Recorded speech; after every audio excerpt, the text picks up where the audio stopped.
Udah. Assalamualaikum warahmatullahi wabarakatuh. Waalaikumsalam warahmatullahi wabarakatuh. Perkenalkan, nama kakak Nurul Tarsi.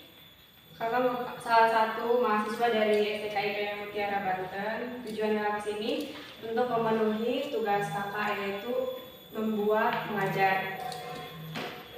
Sebelumnya kakak minta maaf ya, minta waktu kalian buat datang ke sini, sama-sama kita sharing bareng-bareng.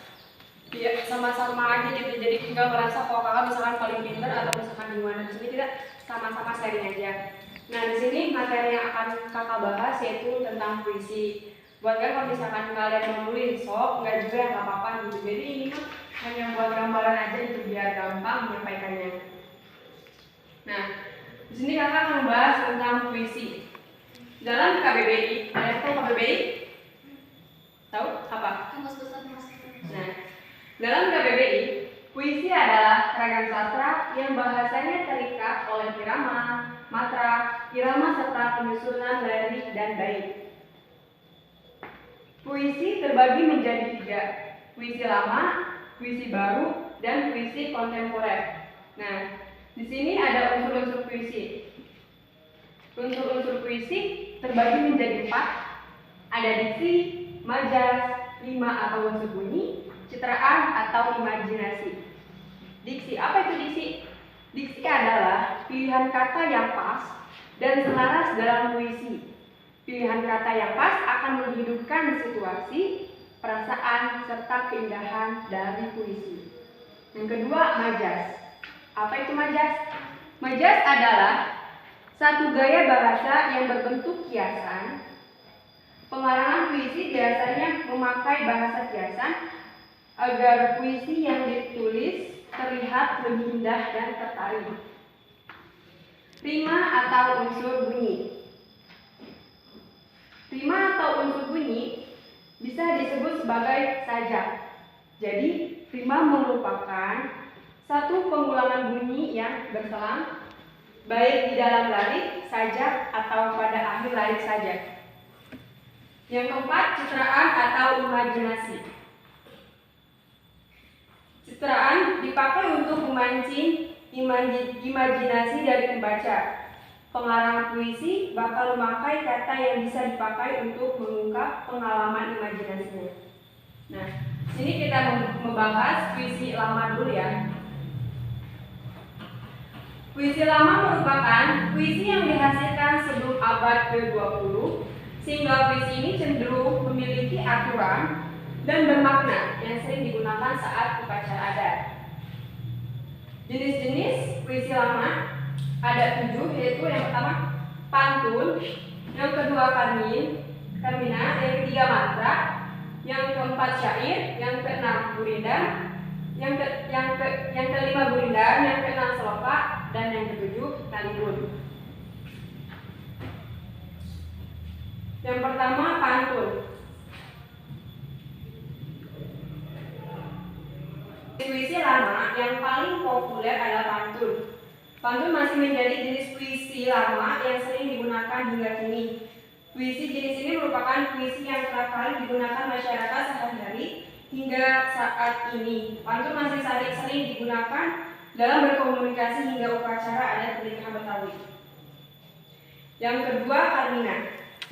Karmina biasanya digunakan sebagai media untuk menyatakan sindiran atau ungkapan secara langsung yang termasuk di bagian isi baris kedua.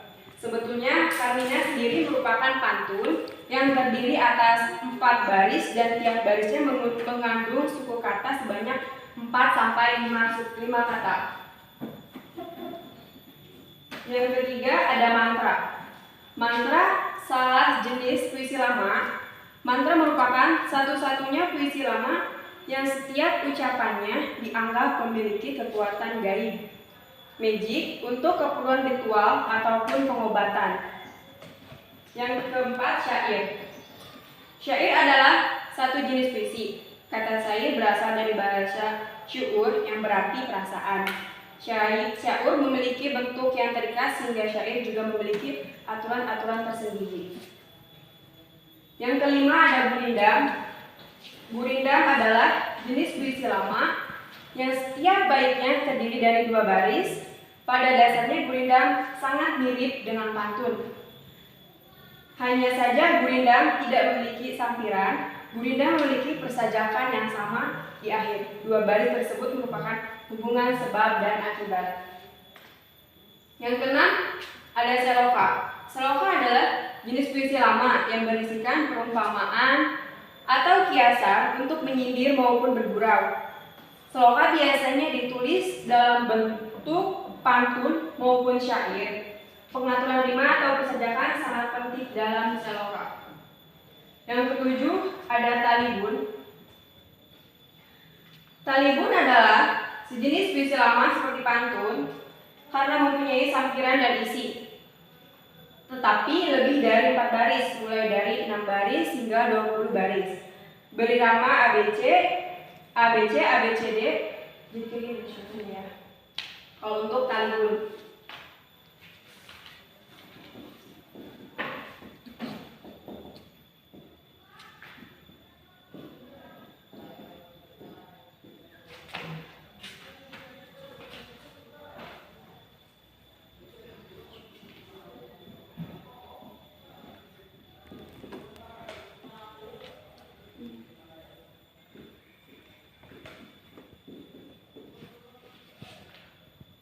Jadi contohnya itu kayak seperti itu ya.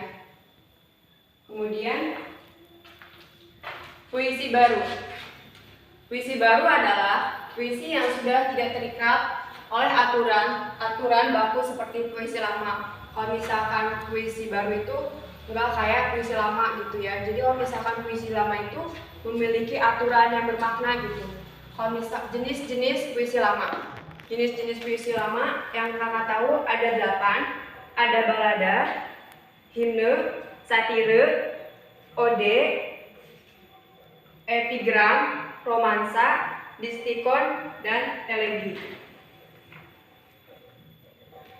Balada. Yang pertama ada balada. Balada merupakan satu jenis puisi baru yang berisi tentang suatu kisah atau cerita. Menurut KBBI, balada adalah sajak sederhana yang mengisahkan cerita rakyat mengharukan, kadang-kadang dinyanyikan, kadang-kadang berupa dialog. Jadi kalau misalkan balada itu mengisahkan cerita rakyat yang mengharukan, kadang-kadang juga dinyanyikan, kadang-kadang berupa dialog. Yang kedua ada himne.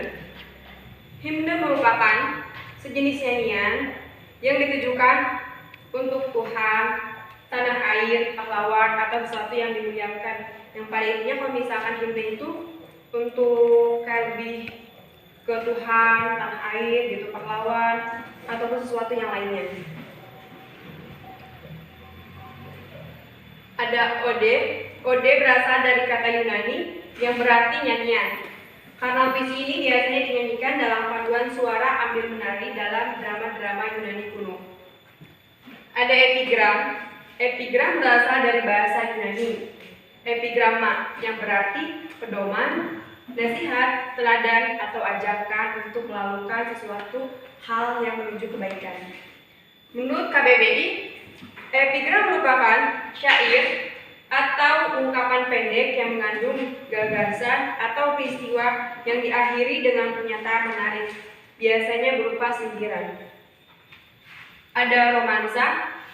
Romansa adalah salah satu jenis puisi baru yang berisi tentang luapan kasih sayang dari seorang penulis. Romansa berasal dari bahasa Prancis, romantique, yang berarti keindahan, perasaan, kasih sayang, dan kemesraan. Elegi. Elegi merupakan satu jenis puisi baru yang mengandung ratapan, kesedihan, atau duka cita, khususnya pada peristiwa kematian. Tak hanya itu, elegi pada sebuah syair bisa saja mengungkapkan perasaan kehilangan. Ada satire, berasal dari bahasa Latin satura yang berarti sindiran. Menurut KBBI, satire merupakan gaya bahasa yang digunakan dalam kesusastraan untuk menyatakan sindiran terhadap suatu keadaan atau seseorang. Ada diskiton. Diskiton dikenal juga sebagai puisi dua seuntai Disk itu merupakan jenis puisi baru yang di setiap baitnya terdiri dari 2 baris. Jadi di setiap, kalau misalkan istikon itu terdiri dari jenis puisi baru yang di setiap baitnya terdiri dari 2 baris. Jadi mungkin hanya itu saja yang bisa kakak sampaikan. Apa sih, ada yang mau bertanya? Kurang lebihnya kakak mohon maaf. Mungkin hanya ini saja yang bisa dapat kakak sampaikan. Mohon maaf. Wassalamualaikum warahmatullahi wabarakatuh. Waalaikumsalam warahmatullahi wabarakatuh. Kasih plus.